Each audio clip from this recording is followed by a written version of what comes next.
Olá! No mar, na terra e no ar. Juntos, Marinha, Exército e Aeronáutica atuam na defesa do nosso país, constituem as Forças Armadas do Brasil. No programa de hoje, vamos conhecer mais sobre esse trabalho. Fique com a gente, o NBR Entrevista começa agora.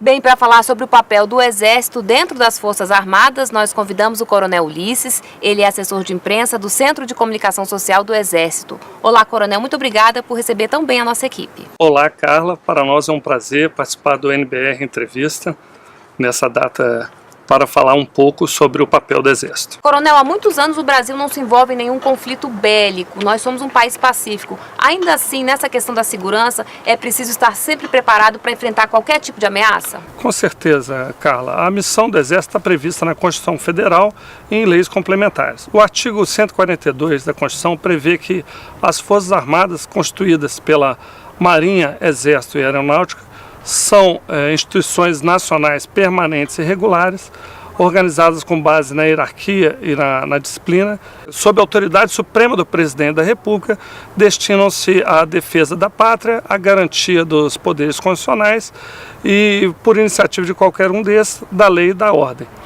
Então, o Exército, como outros países, tem uma vocação de defesa da pátria, o que demanda uma organização própria, uma estrutura com equipamentos modernos, com armamento com alto poder letal e um adestramento voltado para o combate.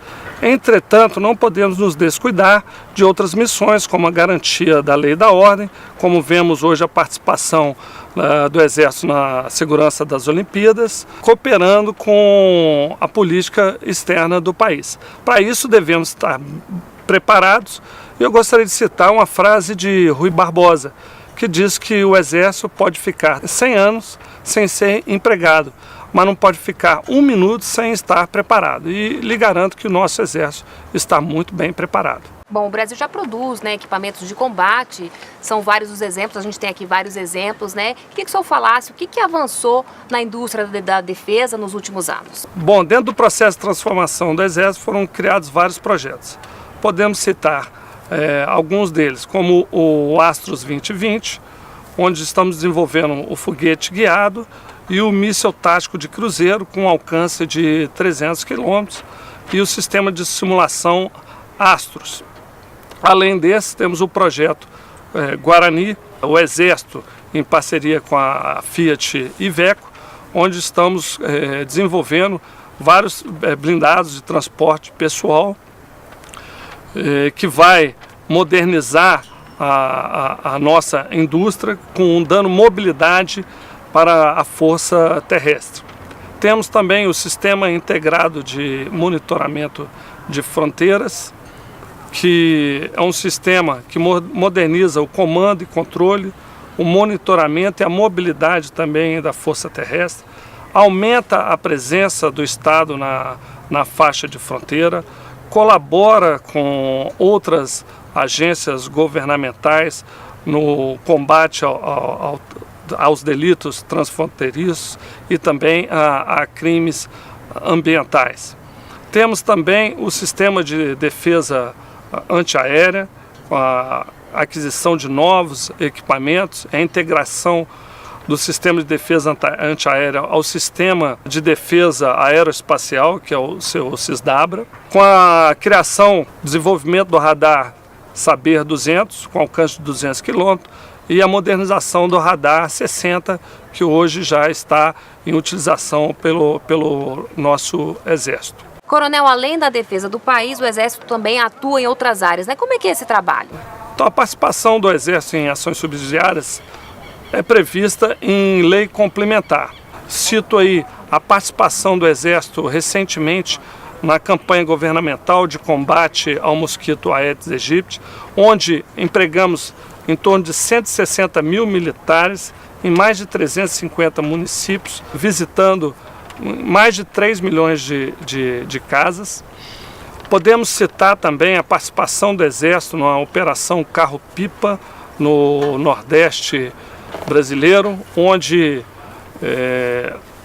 o Exército apoia, levando água para a população carente, assolada pela seca no sertão nordestino, atendendo em torno de 4 milhões de pessoas, contratando em torno de 6 mil pipeiros em mais de 800 municípios. E vou citar aqui um exemplo bem característico, que é a participação do Exército na duplicação do aeroporto de Guarulhos, onde o Exército terminou a obra antes do prazo e devolvendo aos cofres públicos mais de 150 milhões de reais. E como é que é a participação do Exército nas missões de paz? O Exército participa das missões de paz desde a criação da Organização das Nações Unidas. Podemos citar a participação do Exército no Canal de Suez, a participação nas missões em Angola e Moçambique e mais recentemente no Haiti. Estamos desde 2004 com um batalhão de força de paz constituído por tropas do Exército, da Marinha e também da Aeronáutica. O Exército já enviou para essa missão mais de 32 mil militares e também estamos com um general desde 2004, sempre enviando um general do Exército que comanda a missão de paz no Haiti. Como é que é a participação feminina no Exército hoje, coronel? A participação feminina do Exército remonta os tempos da heroína Maria Quitéria, que combateu nas lutas de consolidação da independência. Tivemos também destaque com o envio de enfermeiras durante a Segunda Guerra Mundial. Mas a participação regular da mulher se deu em 1992, com a entrada da mulher nas fileiras do Exército em várias áreas, como a saúde, a engenharia militar e daquelas especialidades que compõem o quadro complementar do Exército. Eu cito algumas aqui: administração, ciências contábeis, comunicação social, direito, pedagogia, psicologia. E a partir do ano que vem, nós já teremos a participação da mulher na linha de ensino bélico militar. Vamos realizar um concurso esse ano, onde a mulher vai poder entrar para a Escola Preparatória de Cadetes do Exército e em seguida para a Academia Militar das Agulhas Negras, se formando oficial. Ou para o Centro de Instrução de Aviação do Exército, onde ela vai se formar sargento. Maiores informações podem ser encontradas no nosso site www.eb.mil.br. Bem, vocês participaram ativamente dos Jogos Olímpicos Rio 2016, tanto na área da segurança como também nas competições por meio do programa Atletas de Alto Rendimento. Enfim, como é que foi essa experiência? Na parte do desporto, o Exército, a participação dele já é histórica. Lembro aí o nosso atirador Guilherme Paraense, que ganhou a medalha de ouro em 1920 nas Olimpíadas da Antuérpia. E a participação do Exército com esse programa de atletas de alto rendimento se iniciou em 2008, visando os Jogos Mundiais Militares, e com sucesso dessa participação nos Jogos Mundiais Militares, estendemos o programa até as Olimpíadas e já há previsão de estender o programa para 2020. Tivemos aí uma participação relevante, com a prata com o sargento Felipe Vu, o bronze com a Poliana Okimoto, né, na maratona aquática, e também com o judoca Rafael Silva. Tá certo, coronel. Muito obrigada pela sua participação no NBR Entrevista e até uma próxima oportunidade. Nós que agradecemos, foi um prazer enorme participar do programa. Bem, a gente agora vai fazer uma rápida pausa. No próximo bloco vamos conhecer mais sobre a atuação da Marinha. Até já!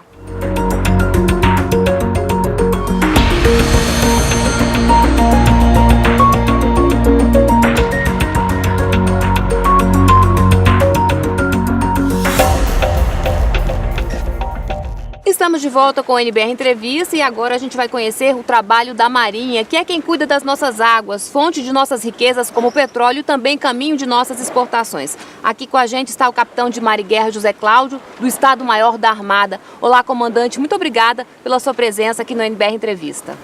Olá, Carla. Nós da Marinha que agradecemos essa oportunidade de trazer a você e aos nossos prezados telespectadores um pouco do trabalho que a Marinha realiza em prol da defesa e do desenvolvimento do nosso país. Bom, defender o Brasil pelo mar e águas interiores, essa é uma das missões da Marinha. Enfim, como é que vocês desenvolvem esse trabalho? Qual é o grande desafio dessa tarefa? Sem dúvida, essa tarefa é de um enorme desafio. A principal parte da missão da Marinha envolve preparar e empregar o seu poder naval, ou seja, os seus meios navais, aeronavais e fuzileiros navais, a fim de contribuir para a defesa da pátria, para o cumprimento de atividades subsidiárias, que são atividades não diretamente ligadas à defesa, e também para o apoio à política externa brasileira. O mar é um elemento extremamente importante para o país. Basta dizer que a área que nós temos responsabilidade, nós chamamos de Amazônia Azul, possui 4,5 milhões de quilômetros quadrados. É praticamente a metade do território nacional. A partir dessas águas nós extraímos as riquezas, grande parte das riquezas do nosso país, mais de 90% do nosso petróleo, mais de 70% do gás natural, onde existem recursos minerais a serem explorados, onde existe uma exótica biodiversidade, enfim, uma imensa gama de riquezas. E na parte da Marinha, a questão estratégica ligada ao mar é que ela é extremamente importante. Por quê? Porque se, por exemplo, na questão terrestre, nós temos fronteira com 10 países na América do Sul, no mar nós temos uma costa de praticamente 8 mil quilômetros de extensão. E essa costa, na verdade, faz fronteira com o mundo inteiro, porque através das águas internacionais nós podemos chegar ao mundo inteiro e o mundo inteiro pode chegar até nós. Daí a importância estratégica do mar para o país. A Marinha, consciente desse desafio, ela, baseada na primeira versão da Estratégia Nacional de Defesa, ela construiu uma série de projetos estratégicos que visam aumentar a sua capacidade de melhor cumprir a sua missão em prol da defesa do país. Podemos dar 2 exemplos de projetos estratégicos. Nós temos, por exemplo, o Programa de Desenvolvimento de Submarinos, o ProSub, e também um programa nuclear da Marinha. Qual a importância disso para o nosso país? Em que estágio está? O programa nuclear da Marinha está a cargo do Centro Tecnológico da Marinha em São Paulo, e ele é dividido em dois grandes programas, basicamente, 2 grandes projetos. O primeiro é a construção do laboratório de geração nucleoelétrica e o segundo é o domínio do ciclo de combustível nuclear. O laboratório de geração nucleoelétrica, que nós chamamos de LabGene, ele tem o propósito maior de prover ao Brasil a capacidade de projetar, construir, operar e fazer a manutenção de reatores nucleares. Esses reatores nucleares serão, com o tempo, utilizados nesse primeiro submarino com propulsão nuclear também. Na parte do domínio do ciclo do combustível nuclear, o Brasil já possui esse domínio, na verdade. É um trabalho que vem desde a década de 70. O desenvolvimento dessa tecnologia com as ultracentrífugas, com tecnologia própria, o que muito enche de orgulho a Marinha e o país. Esse ciclo o domínio do ciclo do combustível nuclear, ele está num trabalho, numa etapa bastante avançada. Vale dizer, por exemplo, que esse ano o Brasil assinou com a Argentina um contrato no valor de 4,5 milhões de dólares, em que o Brasil vai pela primeira vez exportar urânio enriquecido. Isso não é para poucos. Somente 12 países no mundo, contando o Brasil, conseguem enriquecer o urânio, para mais diversas finalidades de tempo de paz, inclusive. Comandante, muita gente não sabe, mas além da defesa, a Marinha também realiza ações sociais e humanitárias. Eu queria que o senhor falasse um pouquinho a respeito desse trabalho. É verdade, Carla. Não é à toa que o lema da Marinha é protegendo nossas riquezas e cuidando da nossa gente. A segunda parte do lema mostra bem esse trabalho que a Marinha desenvolve há décadas de forma já tradicional. Por exemplo, nas regiões da bacia amazônica e da bacia do Pantanal, a Marinha possui navios que trilham seus rios, são baseados nessas regiões, são navios de patrulha fluvial, navios de assistência hospitalar, que levam um pouco do Estado brasileiro a essas regiões, a essas populações ribeirinhas. Muitas das vezes o Estado não consegue chegar lá, afinal de contas, os rios são as estradas dessas regiões muitas das vezes. Então o papel da Marinha em apoio dessa população é essencial. Não é à toa também que, por conta desse apoio já tradicional, as populações que chamam carinhosamente navios da Marinha, que levam esse apoio a elas, de navios da esperança. Isso mostra bem o papel importante que a Marinha possui nessas áreas. Bom, o Brasil também participa de missões de paz e é reconhecido internacionalmente por isso. Enfim, qual é a contribuição da Marinha? É uma contribuição muito elevada. Nós possuímos hoje a Força Interina das Nações Unidas no Líbano, chamada de UNIFIL, e também a Missão de das Nações Unidas no Haiti. Nós temos essas missões, elas trazem à Marinha, ao pessoal que dela participa, uma expertise muito grande na sua preparação e na sua execução. Desde a parte de preparo do logístico, preparo da parte dos navios, do seu pessoal, até da parte operacional. No Haiti, os contingentes, nós temos uma interação muito grande com os contingentes nacionais também, uma outra contribuição, uma outra oportunidade de interação pela interoperabilidade com as demais forças, o Exército, por exemplo, e também no caso do Unifil, principalmente também, nós temos uma interação com navios de outras marinhas. Então há um intercâmbio da Marinha do Brasil com outras marinhas que dela participam.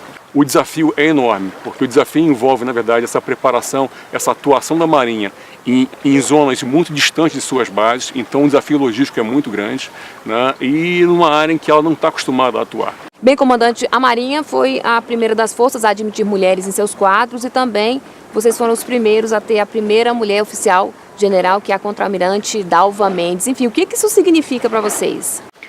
Bom, isso significa muito para a Marinha, porque é uma forma que a Marinha tem de estabelecer uma sintonia forte com a sociedade, né? A mulher vem ganhando espaço cada vez maior na sociedade, com a sua competência, o seu tirocínio. Então é importante, a Marinha já desde a década de 80, ela admite mulheres na força, no ingresso de mulheres na força. Ela tem o pioneirismo da Almirante Dalva, como você bem mencionou. E também, recentemente, em 2014, nós admitimos na Escola Naval, por meio de concurso, as 12 primeiras mulheres a servirem como aspirantes na Escola Naval. A formação de oficiais. Elas comporão no futuro o Corpo de Intendentes da Marinha. Bem, quem acompanhou a Olimpíada no Rio de Janeiro viu muitos atletas prestando continência na hora do hino nacional, né, quando receberam as medalhas. Enfim, são atletas do programa Atletas de Alto Rendimento. E eu queria saber qual é a participação da Marinha nesse programa. A participação da Marinha no programa de atletas de alto rendimento se dá através do PROLIM, que é o Programa Olímpico da Marinha. É uma participação de apoio aos atletas. Eles já vêm formados, já vêm sua formação esportiva já própria. O que a Marinha, as Forças Armadas dão é um apoio específico para esses atletas, um apoio que muitos deles colocam como significativo.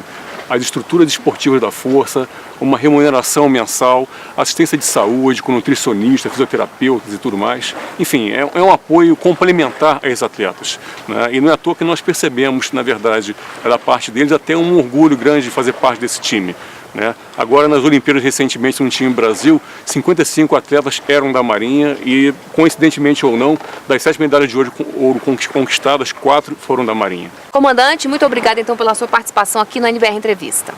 Nós agradecemos. Muito obrigado. Bem, no próximo bloco vamos voar nas asas da Força Aérea Brasileira. Até já!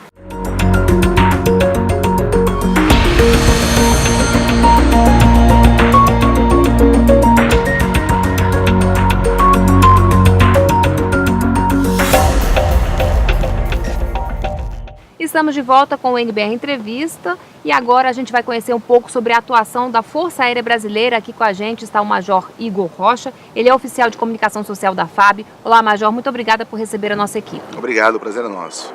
Bom, quais são os desafios dessa tarefa, dessa missão de defender o Brasil pelo ar?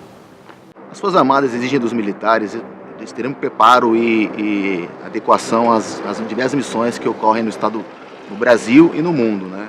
E no caso da Força Aérea, o desafio é constante devido à nova tecnologia. Então os oficiais aviadores e do total da Força Aérea devem estar sempre preparados aos novos desafios e constante modernização, as novas táticas, técnicas e doutrinas. A gente sabe que defesa e desenvolvimento caminham juntos. Enfim, quais os principais avanços ocorridos nos últimos anos? A Força Aérea é focada desde sempre, desde sua criação, na defesa nacional e no desenvolvimento da empresa, da indústria nacional, né? Como é o caso do Bandeirante, que é a primeira aeronave criada no Brasil e foi feita nas instituições da Força Aérea que deram origem à Embraer. E desde então, do Bandeirante veio o Chavante, o primeiro jato de fabricação nacional, e o AMX, né, que deram um impulso à indústria nacional. Bom, o Brasil escolheu aeronaves da Suécia, os Gripen, para poder renovar a frota da FAB. Enfim, o que essa compra representa para o nosso país? É importante ressaltar que o Gripen não é somente sueco, como o brasileiro também, porque os engenheiros estão participando ativamente do desenvolvimento dessa aeronave. Essas aeronaves, que chegarão em torno de 3 anos, em 2019, é a previsão, está sendo desenvolvida na Suécia com participação de 100 engenheiros brasileiros, da Embraer, da Mectron e da AEL, por exemplo. E depois esses engenheiros vão trazer o conhecimento para o Brasil e aperfeiçoar novos profissionais para o desenvolvimento dessa aeronave, fabricação dela aqui no Brasil. O importante disso, das 36 aeronaves que estão sendo adquiridas, 13 serão confeccionadas, fabricadas pelos suecos, 8 pelos brasileiros com supervisão dos suecos e as últimas 15 somente pelos brasileiros. O que é importante disso? Desenvolvimento da indústria nacional, do parque industrial brasileiro e a geração de empregos. Bom, a defesa não é a única missão de vocês, assim como o Exército e a Marinha, né? Vocês também realizam ações sociais e humanitárias. Como é que é esse outro lado da FAB? A Força Aérea está preparada para atuar em diversas áreas do país, 24 horas por dia. Seja em missões de paz, como essas missões, nós chamamos de auxiliares, né? Que é ajuda humanitária em enchentes, secas, queimadas. Então, a mobilidade da Força Aérea permite isso. De 2013 a 2015, fizemos 68 transportes de órgãos. Somente nesse ano, de 2016, foram executados 39 transportes de órgãos. E para a Força Aérea é bastante gratificante realizar essa missão, salvar vidas diretamente. Bom, você tinha falado anteriormente em missões de paz. O Brasil participa de várias, né? Tem a MINUSTAH no Haiti, tem a missão do Líbano, enfim. Qual é a contribuição da Força Aérea Brasileira? De 2011 a 2015, enviamos 250 militares de 8 pelotões de infantaria de Força Aérea para o Haiti. Esses militares se integraram ao Exército para auxiliar aquela população do Haiti. Além disso, a Força Aérea atua mais efetivamente no transporte logístico desses militares, né? Onde todo o transporte de material e carga e pessoal foi executado pela Força Aérea. No terremoto, por exemplo, de 2010, a totalidade dos equipamentos foi transportada por aeronaves da FAB. Além disso, a Força Aérea instalou um hospital de campanha que funcionou por 4 meses e atendeu mais de 24 mil pessoas. Major, como é que está o interesse pela carreira militar nos dias de hoje? O interesse ainda é grande do jovem para ingressar na Força Aérea, né? O sonho de criança de ser piloto ainda existe, né? Mas a Força Aérea não se restringe somente ao oficial aviador. Tem diversos ramos profissionais, desde mecânico de aeronave até cursos superiores, como advogado, psicólogos, contadores. E todas as formas de ingresso estão contidas nas nossas mídias e no nosso site www.fab.mil.br. Major, em relação à participação feminina, vocês saem na frente, né? As mulheres ingressaram na Força Aérea em 1983 e desde então é crescente a participação das mulheres, né? Nós temos hoje 11 mil mulheres de um total de 65 mil militares. Em 2006 formamos a primeira turma de oficiais aviadoras, que hoje estão no posto de capitão. E elas podem chegar até futuramente como comandantes da Força Aérea. 1.300 horas de voo foram cumpridas pela Força Aérea Brasileira durante os Jogos Olímpicos Rio 2016. Enfim, qual é o balanço desse trabalho? As aeronaves de defesa aérea voaram mais de 1.000 horas de voo somente cumprindo missões de defesa aérea. Realizaram 29 interceptações de aeronaves que estavam voando próximo às áreas de exclusão. E o mais importante disso foi o controle do tráfego aéreo.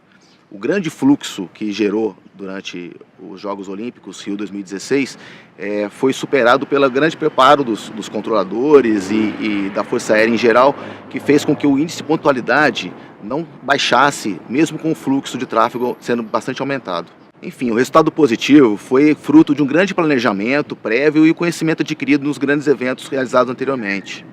Bom, a participação de vocês também foi marcante nas competições. A gente viu muitos atletas recebendo medalhas, atletas da FAB, do projeto Atletas de Alto Rendimento. Enfim, como é que foi para a FAB fazer parte, né, dessa experiência de participar como atleta durante aí os Jogos Olímpicos? A Força Aérea enviou 36 atletas militares para os Jogos Olímpicos Rio 2016.